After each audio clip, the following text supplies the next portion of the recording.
ចាគាត់ឆ្នើមនៅក្នុងការធ្វើឲ្យលោកអ្នកសើចហើយយើងមានបងប្អូនបេក្ខជនពីមួយសប្តាហ៍ទៅមួយសប្តាហ៍ម្នាក់សុទ្ធតែប្រកែរៀងខ្លួនឥឡូវនេះจะដល់ពេលដែលត្រូវដាច់ព្រាត់ទៀតហ្នឹងមែនទេចាពេលលឿនមែនតើពេលវគ្គ2ពេលវេលាដើរទៅមុខបាទហើយចាប់វគ្គ2នេះទៅកម្មវិធីនឹងបិទចោលអត់ទេមានអ្វីដែលពិសេសដូច្នេះកុំភ្លេចរងចាំទស្សនាទាំងអស់គ្នាព្រោះថាកម្មវិធីពេញចិត្តឬអត់របស់យើងគឺយើងមានដូចជាពេញចិត្តរយៈ1បន្ទាប់មកពេញចិត្តឬអត់សៀកហាត់ចានឹងហើយបន្ទាប់មកក៏ពេញចិត្តឬអត់វគ្គ2ដូច្នេះចាំទស្សនាដល់គ្នានៅពេលដែលកម្មវិធីពេញចិត្តឬអត់វគ្គ2ធ្វើការផ្ដាច់ព្រាត់ដល់អ្នកឈ្នះឃើញហើយតើនឹងចេញអ្វីថ្មីជាបន្តទៀតទស្សនាទាំងអស់រងទឹកមិនទាន់ឃើញអ្វីទេប៉ុន្តែមានណា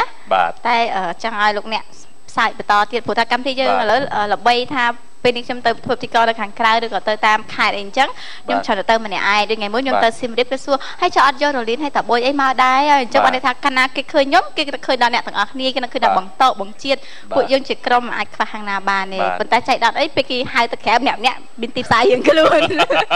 លឺថាចេះឥឡូវខ្ញុំត្រូវការជួលម្នាក់អូខ្ញុំហ្មងខ្ញុំលើតម្លាក់ថ្លៃយកមកអត់បានយកតែថ្លៃចាប៉ុន្តែក្រុមហ៊ុនឯកជនផ្សេងគាត់មិនអាចមានបាត់ចិត្តមានថវិកាច្រើនយកពួកយើងទាំងអស់ហើយយកតែម្នាក់ហើយណាគេថោកជាងគេច្រើនពួកយើងទាំងអស់អត់ទេតែប៉ុន្តែមានវិធីមួយគឺទាំងអស់គ្នាអាចឲ្យទាំងក្រុមពួកខ្ញុំទៅបានពេលហើយទៅកម្មវិធីចឹងហៅឡើងជ្រៀងហើយឥឡូវជាចាមិញពេលខ្ញុំនិយាយពាក្យថាលោកច្រើនពួកយើងអ្នកណាគេថោកជាងគេបងជាតិហើយបងតោសើចខ្ញុំដឹងថាសំណាយរបស់គាត់បាននិយាយថាមិនចេះចាំមើលសួរគាត់មើលបាទចាសង្ស័យលណាទីទៀតដូចថៃកន្ទុយ3ថៃតែឃើញថៃគេដាក់ក្នុងទូកញ្ចក់មានពកមិនចឹងអត់ទេបងស្រីមិនអាចទេខ្ញុំដឹងថាបងស្រីខ្ញុំទៅ2នាក់បងជាតិហើយបងតើខ្ញុំនិយាយអីក៏គាត់ប្រកាន់ដែរគាត់ស្រឡាញ់ខ្ញុំដូចកូនចឹង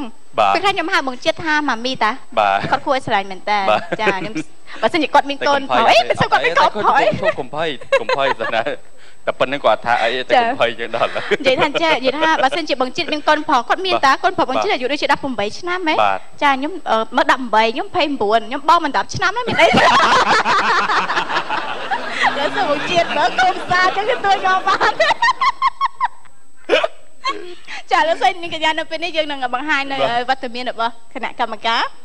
បាទសូមណែនាំនៅគណៈកម្មការដែលចូលរួមនៅក្នុងកម្មវិធីពេញចិត្តឬអត់វគ្គ2របស់យើងជារៀងរាល់សប្តាហ៍បាទជាដំបូងសូមសម្លេងស្វាគមន៍ទៅដល់បងស្រីកាត់តោ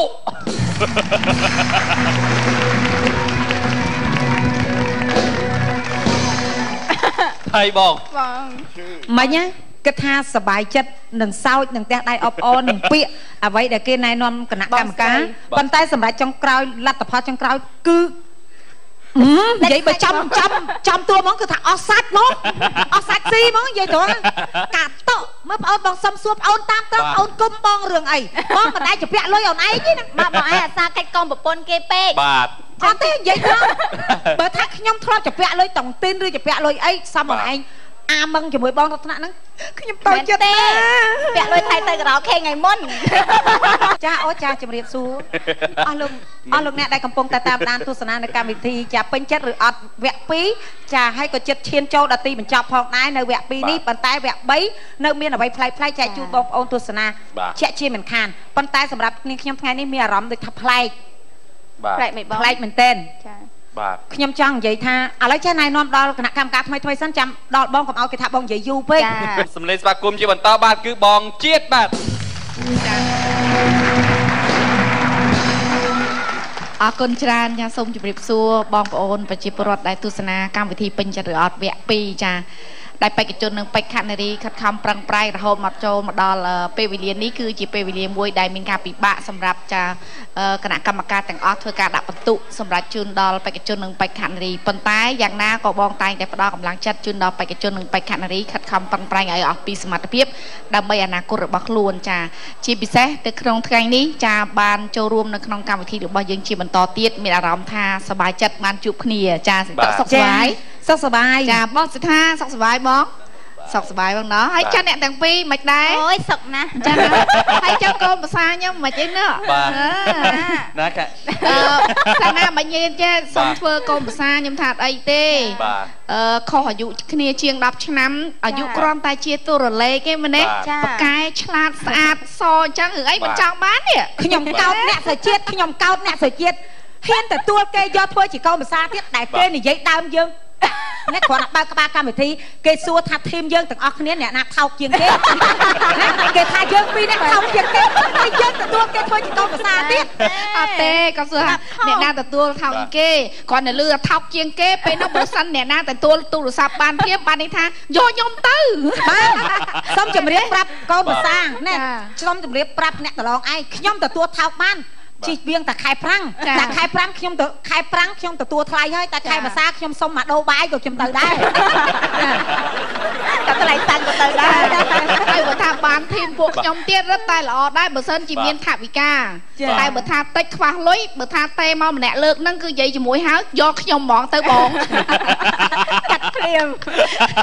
កាត់ភ្លាមបែរអត់អ្នកទាំងពីរចាចុះមិនតើបុយអត់សូវបាន event ក្រៅពួកអីរវល់ការងារនៅក្នុងទូពេលគេខលមកអត់លើកគេខលទៅបងជាតិឬក៏មិនថាកាត់ទៀតហើយកុំយកតើបុយថ្ងៃអូយនិយាយទេតើបុយមានគេសួរហ៎អូនឯងទៅកម្មវិធីកាត់ផ្លែឈើកាត់ពេលល្ងាចកម្មវិធីបង្គោលការអូយបងអត់ទេខ្ញុំមិនទៅទេថៃអូនថៃហើយខ្ញុំតាទៅគឺថាវិធីកទាំងអស់គឺអត់មានណាឈ្នះខ្ញុំទេគេថាអត់មានទេយ៉ាចាំដាក់ចាក់រុកមែនទេខ្ញុំព្រោះខ្ញុំថាខ្ញុំអត់ចេះផ្លូវការទេខ្ញុំថាចេះបងអាចជួលបងសេដ្ឋាជួលបងជាតិជួលសាណាជួលរ៉ូលីនជួលអីទៅតែនិយាយមុខតបុយអញ្ចឹងបើសិនច្រៀងភ្លេងការហ្នឹងមិនអត់ទេតំណងដែរតាបើសិនជាហាត់រៀនបន្ថែមទៀតចាប៉ុន្តែមិនអាចទេព្រោះអីការងារច្រើនចេញទៅដល់សារិកាកែវមិនទៅដល់ពេលមើលមុខសារិកាអូកែវកោចញ៉ាអើយបងលោមមកបងជិះទៅចេញស្ទប់ស្ដាប់លៀនគាត់ដល់ស្ដាប់ច្រៀងពេកដើម្បីលុយណាពេលឲ្យមើលមុខមិនទៅដើម្បីមើលមុខម៉ែដោយការចិនអរគុណលើនេះស្វាគមន៍គណៈកម្មការយកមួយរូបទៀតកាបងអិតសិនថាអត់មកថាផងនិយាយស្ដាប់ពិធីការនេះសាសងគ្នាជាមួយសៃតុហើយនឹងអាជាតិបាទចង់ផ្លឹកដែរហ្នឹង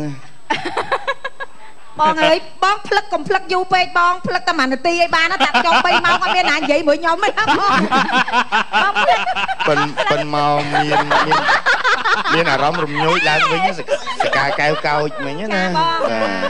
នឹកឃើញកាលពី20ឆ្នាំ5-10ឆ្នាំមុនចាបងចាថ្ងៃរៀបការខ្លួនឯងណាអូបងសុំសួរតិចកាបងអ្នកណាកាត់សក់ដែរបងកាត់សក់ភ្លេងការបងដឹងតែម៉ូនីកាហើយនឹងនីកុយអូកាត់ជំនាន់ហ្នឹងល្បីណាបងសុនរីម៉ូនីកាជាមួយនឹងពូកុយគាត់ដៃគូគ្នាចាប៉ុន្តែឥឡូវនីកុយដៃគូជាមួយខ្ញុំបាទទៅហើយអាសាឃើញដែរមែននិយាយតាមត្រង់បាទនិយាយពីកម្មវិធីពេញចិត្តអត់វគ្គ2គឺជិតចប់ហើយមិនអញ្ចឹងណាបាទបងដោយសេតុជំរាបជូនទស្សនិកជនអញ្ចឹងត្រៀមជួបគ្នានៅវគ្គ3ឆ្លងកាត់បទពិសោធន៍ការងាររបស់ខ្ញុំបាទច្រើនណាស់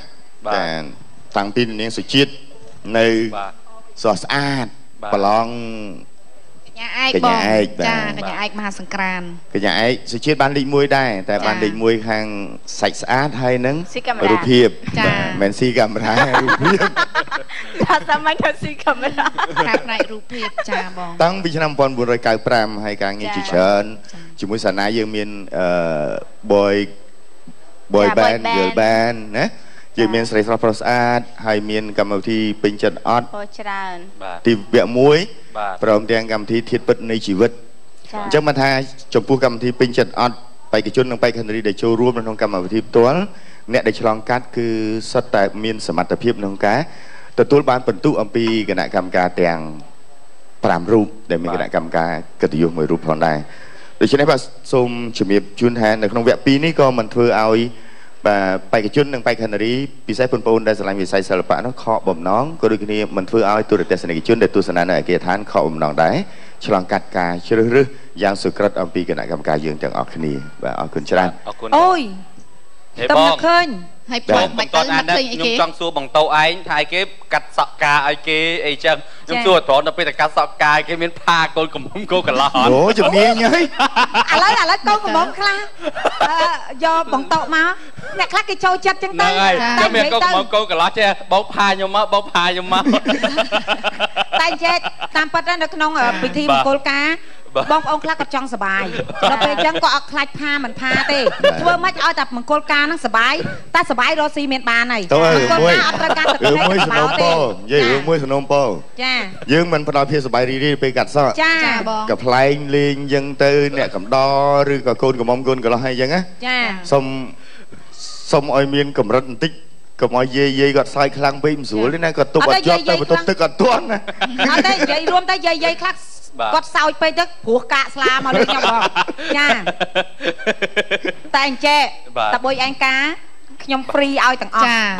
បើបងវិញហ្វ្រីមួយបងសិដ្ឋាធ្វើជាពិធីកោពិធីករណីអត់យកលុយទេអត់យកលុយទេអត់យកលុយឲ្យចងដៃទៀតមែននិយាយរួមទៅឲ្យទុកមកតោះចាមកគាត់អូនគាត់លើគាត់បើសិនជាការតបុយឆ្នាំណាក៏ដោយខែណាក៏ដោយថ្ងៃណាក៏ដោយបងព្រីអូនឯងព្រីគេខ្លះអាព្រីឆក់ភ្លើងនេះអាព្រីដើមភ្លើងតបុយហាមរឿងមួយណាបើសិនជាតបុយឯកាថ្ងៃទី30ខែកុម្ភៈយើងទាំងអស់គ្នាអត់ទៅហ្នឹងហើយចាអត់មានអត់មានអត់ទេបើខ្ញុំការមែនខ្ញុំឲ្យក្រុមការងារទៅខ្ញុំអត់យកចំណងដៃទេចាហើយឲ្យទៅធ្វើអីតែអត់ទេអត់ប្រើអីឲ្យចូលមិនសុបាយព្រួយទាំងអស់គ្នាធ្វើការឲ្យខ្ញុំនិយាយធំចានៅមកធ្វើការឲ្យគេទេសូមអ្នកសាថេបនឹងទុកអត់ទេខ្ញុំនិយាយមែនតាតែខ្ញុំសុំជូនប៉ុន្តែមិនចេះទៅអីចង់ថែមអីគេមិនថាកុំឲ្យនិយាយម្នាក់ឯងវែងពេកភ្លេចទេមិនខ្ញុំចង់និយាយចេះហើយគណៈកម្មការអត់ចង់និយាយថាយើងនិយាយមិនស្ទុះឲ្យបាត់ដៃគូយើងហ៎អត់ទេខ្ញុំនិយាយមិនភ្លេចខ្លួនមែនតាខ្ញុំស្មានតែរលីនគាត់អង្គុយហ្នឹងអត់ហើយអត់ឃើញទេតែកម្មវិធីអញ្ជើញគាត់មកដែរតែព្រោះមិញឃើញចេញមកពីផ្ទះតាំងម៉ោង6ព្រឹកបងតែបានណាត់ថ្ងៃហ្នឹងឲ្យគាត់អត់ណាត់ថ្ងៃហ្នឹងថតកម្មវិធីពេញចិត្តអត់ណាត់ទេទៅបញ្ជាក់10នាទីទេទៅម្ដងទេទៅម្ដងអត់ទេខ្ញុំនិយាយមិនបងខ្ញុំនិយាយដោយស្មោះចេញពីដួងចិត្តរបស់ខ្ញុំខ្ញុំស្មានតែគាត់អង្គុយហ្នឹងឯងហើយពីព្រោះខ្ញុំស្មានតែគាត់ហ្នឹងធ្វើ style ផ្សេងអត់តមកខ្ញុំអញ្ចឹងយើងនិយាយទៅយើងចេះផ្ដោតអារម្មណ៍ទៅទស្សនិកជនយើងបានចាប់អារម្មណ៍គាត់អញ្ចឹងណាអូមនុស្សនេះខ្ញុំមិននិយាយទេសិល្បៈយើងត្រូវធ្វើអ្វីគោរពពេលវេលាបាទសិល្បៈយើងតែធ្វើអីគោរពពេលវេលាដូចគេហៅម៉ោងណាដូចម៉ោង9យើងត្រូវម៉ោង8កន្លះមកយើងអង្គុយចាំគេទៅវាមិន8កន្លះព្រឹកឯង8កន្លះយប់8កន្លះព្រឹកចាដូចគេថតម៉ោង9ម៉ោង10យើងមកអង្គុយចាំមកវាអត់មានទាស់ខាតអីទេសិល្បៈតតែយើងត្រូវចេះធ្វើអញ្ចឹងបានទៅយើងគេថាសបោការងារតែយើងធ្វើចរិតអញ្ចឹងសបោការងារស្អីអូយរលីនអត់ចេញពីផ្ទះដល់ម៉ោង6បាទមកតាម6បងហើយមានលើកទូរស័ព្ទអត់លើកឲ្យឆ្លើយថាម៉េចទៅឆ្លើយថាពងទៅរពលអីគេប្រុសអូចឹងសេតតនិយាយមិញបានន័យថាចង់និយាយថារលីនហ្នឹងគាត់ធ្វើការអត់គ្រប់ម៉ោងពេលវេលាចាហើយតែបានតែថ្ងៃចាំមើលខ្ញុំហ៊ាននិយាយបងតើបើយករលីនតម្លាក់នៅណាអត់ទេបងសិដ្ឋាចិត្តទេបងមៀតចេះបងសិដ្ឋាមែនទេព្រោះអីវ៉ាន់គេមាននៅនឹងស្រាប់តាអត់ទេបងសិដ្ឋាខ្ញុំនិយាយតិចអីវ៉ាន់គេមានប៉ុន្តែមនុស្សហ្នឹងមិនគោរពពេលវេលាហើយតែប៉ុណ្្នឹងដេកស៊ីអីដេកស៊ីហ្នឹងគឺខ្វិនអត់មានអ្នកហៅទេតែអត់គោរពពេលវេលាសិល្បៈមិនក៏ធ្វើការងារល្អថ្ងៃហ្នឹងមិនអត់គោរពពេលវេលាអញ្ចឹងណាចាអត់យល់ការងារចាំមិនមនុស្សធ្លាប់ដងមកទៀងទាត់ណាដល់ថ្ងៃហ្នឹងមិនធ្វើចរិតចឹង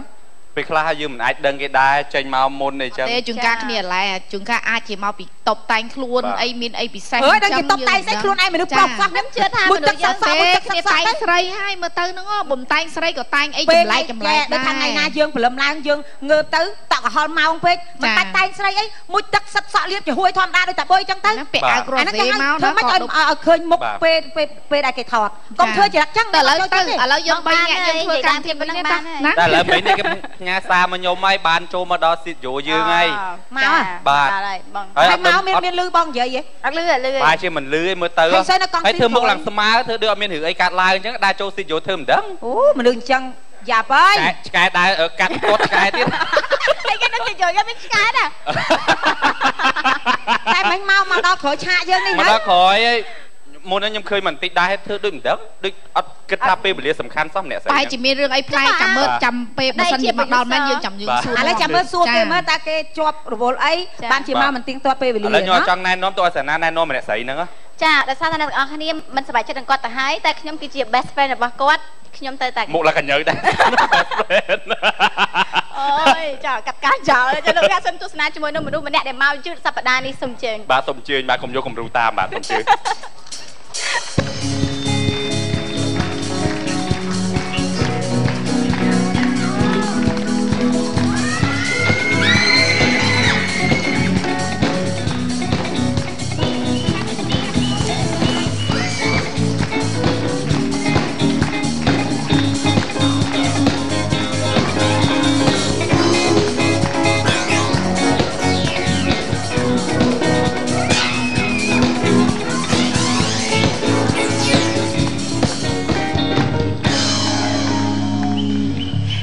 ថ្ងៃនេះ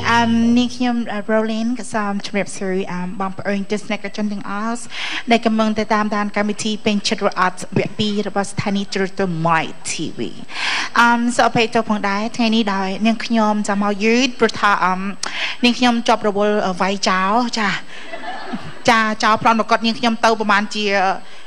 ចិត្តជាងកន្លះឆ្នាំហើយចានាងខ្ញុំទៅឃើញចាចោលនឹងជិះម៉ូតូដប់ចានាងខ្ញុំដេញតាមវាយចាសូមអភ័យទោសដល់លោកពូនិងអ្នកមីងផងចាតែនេះខ្ញុំមកយឺតចា Hello everyone បងអូនហៅបងអ្នកមីងក៏បានប៉ុន្តែបងចង់និយាយថាបងអូនប្រើសម្លេងនេះគួរតែទៅនឹងមកពីសហរដ្ឋអាមេរិកប៉ុន្តែបងអូនទៅមកពីអូអាស័យហ្នឹង Now បងព្រោះថាខ្ញុំបតែបតប់ទៅរួចធ្វើឲ្យដួលបោកយ៉ាងកំឡុងបដូរកន្លោតអត់បដូរទេគឺថ្មិញបោកនឹងខ្នល់សូឥឡូវហៅមាត់វិញអត់សូវច្បាស់តែហើយស្លៀករ៉ូបចឹងវាយចោលមិនទៅចាអត់ទាន់ស្លៀកទេពេលហ្នឹងស្លៀកខោកបួយឲ្យយឺតប្រុសនៅឡើយចាសូមអភ័យទោសផងចាមកដល់ខ្លួននេះមកចោលនឹងវាយចោលរឿងអីបានវាយចោលគេយកមកកត់ខ្ញុំចាយកទៅស្មើនេះខ្ញុំអត់ដឹងចានេះខ្ញុំមកកត់នេះខ្ញុំពីមុនប្រាក់ទេឥឡូវនេះទៅជាពណ៌ទឹកមាសវិញយកទៅជ្រលក់ថែមនេះខ្ញុំនៅតែចាំមកកត់នេះខ្ញុំដដែលចាចឹងបានយឺតហ្នឹងច្រៀងអញ្ចឹងមានបទចម្រៀងដែរអត់មានផងអត់មានទេចាហើយការចោះទៅវិញចាអត់តន់ចោះទេសុំនិយាយតិចសិនចានិយាយទៀតចាមិនដូចជាឌីលនេះខ្ញុំខ្លាំងណាស់នេះខ្ញុំដើរកាត់មកនេះខ្ញុំធ្វើធម្មតាពីណាគេពីណាតាមបងស្រីមួយពាក់អាវម៉ូត copy ពី Chanel ចាពាក់ក្រាបនៅកណ្ដាលអាវខ្មៅហើយមានចាអវ័យរៀងជុំវិញចង្កេះហ្នឹងចាអាវនេះមិនមែន copy ទេគឺខ្ញុំយកមកពីហាង Mr. Man អូចាំអូយស្អាតណាស់និយាយពីថាស្អាតតែអត់សមនឹងអ្នកពាក់ចារ៉ូបនេះស្អាតណាស់អូនបងគាត់ឃើញម៉ូតអូនស្អាតទៀតបងសួរអ្នកនាងគុំជាតិថា Roland ណាប៉ិនទៅយកកៅអៅនៅហាងណាស្អាតមែនចាគាត់ឆ្នៃម៉ូតនៅខ្មែរសម័យថ្មីចាខ្មែរសម័យថ្មីរ៉ូបគាត់ស្អាតប៉ុន្តែមិនគួរឲ្យមនុស្សប្រុសពាក់អ្នកណាថាខ្ញុំប្រុសមកខ្ញុំស្រីណាគេគាត់ថាខ្ញុំប្រុសអើនិយាយតទៀតចាមិននេះថាកាត់សក់ការទៀតណាចានេះខ្ញុំឥឡូវកាត់សក់ការដែរតើបងចាទទួលកាត់សក់ការទៀតបានប៉ុន្មានរោងហើយខែ12ហ្នឹងខែ12ហ្នឹងកក់បាន22រោងហើយកាត់សក់ជាមួយអ្នកណាគេចាកាត់សក់ម្នាក់ឯងស្រីទេវតាប្រុសទេវតាស្រីនេះខ្ញុំជាបតសារិកាកែវអើយទៀតហ្នឹងចានេះខ្ញុំសាកតិចណាសាកចាសុំចាដៃមួយមកបងជីថ្នាំតាបួយឲ្យលេបមិញបកែតានេះខ្ញុំលេបតា2គ្រាប់ហ្នឹងបាត់នៅហៅមាត់ឥឡូវនិយាយច្បាស់វិញហ៎តែរៀងអួល2គ្រាប់ហ្នឹងយើងលេបជាមួយទឹកឬក៏គាត់ចាអាហ្នឹងលេបថ្នាំនោះវាមានជាតិដូចថាលេបទៅមានមកស្ទុះទឹកហ្នឹងវាលាយទឹកហ្នឹងក្នុងតែនេះខ្ញុំសុំបកស្រាយចាថ្នាំហ្នឹងលេបប្រហែលឆ្នាំអស់អើយលេបតែម្ដងហ្នឹង2គ្រាប់ដាក់ចាឥឡូវនេះខ្ញុំសបកស្រាយចាតាមទម្រង់ភ្លេងការចាបတ်សារិកាកែវតែបើសិនជាប្អូនអ្នកកាត់សក់ពិធីមង្គលការប្អូនត្រូវបើសិនជាប្អូនខ្លាចជាជាតិទេវតាប្អូនប្រើពាក្យសម្ដីទេវតាហៅទេពអក្សរចាបងទេវតាឥឡូវនេះអត់ទេមនុស្សប្រុសចាញ់មុនអូយអត់ទេកាត់យកហ្មងអត់បាទកាត់ហ្មងអូនទេវតាច្រៀងទៅបងទេវតាអូនសុំច្រៀងមួយបទហើយណាអូច្រៀងទៅកំនៅយប់ពេកសារិកាកែវអើយសារិកាអោកែវកែវសារិកាកែវអើយសារិកាអោកែវកែវញអូនលួងអូនលួងឲ្យសើញអត់ទៅស្រួលទេបងប្អូនហើយលោកអាចយកមនុស្សចឹងកាត់ស្បែកសាទចូលគេមិនយកទេគេមិនយកទេគេអត់យកទេមនុស្សចម្លែកចឹងគេមិនយកទេតម្រូវតែមិនខ្ញុំឃើញគេរកមនុស្សត្រឹមត្រូវខ្ញុំឃើញអ្នកកដោគេអាចចំមោះខ្ញុំអូខេចាឥឡូវនេះខ្ញុំដូចជាឈរយូរពេកហើយចុកចិនណាចានេះខ្ញុំសូមទៅកាន់ទីកន្លែងអាសនៈរបស់នេះខ្ញុំវិញចាសូមសម្ដីស្វាគមន៍ដល់កាត់ទីពេជ្រអវៈទី1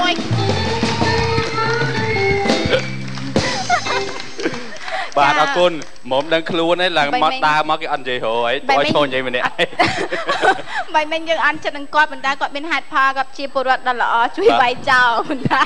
ប៉ូលីសទៅទៀតមិនចាប់គាត់ឲ្យពួកគេឲ្យមានពើហិង្សាចាជំរាបសួរបាទចាពេលមកគាត់ទៅមិនចេញមី photo city ដល់ពេលមកគាត់នេះទៅដូចស៊ុនអ៊ូខំតែលោកថាចេកទៅបល័យសួរមួយចោលចង់បានមកគាត់នឹងចោលនឹងខ្ទើយមែនចាអត់ទេគាត់ឆ្លាញ់ហងអូយចោលនឹងរត់វាមិនពេលរត់ណារត់ដល់បងរត់មើលខ្ញុំមិនដឹងដែរគ្រាន់ពេលបតែចោលហ្នឹងចឹង ចាអរគុណច្រើនចានៅពេលនេះកម្មវិធីសូមអនុញ្ញាតសម្រាប់បន្តិចសិន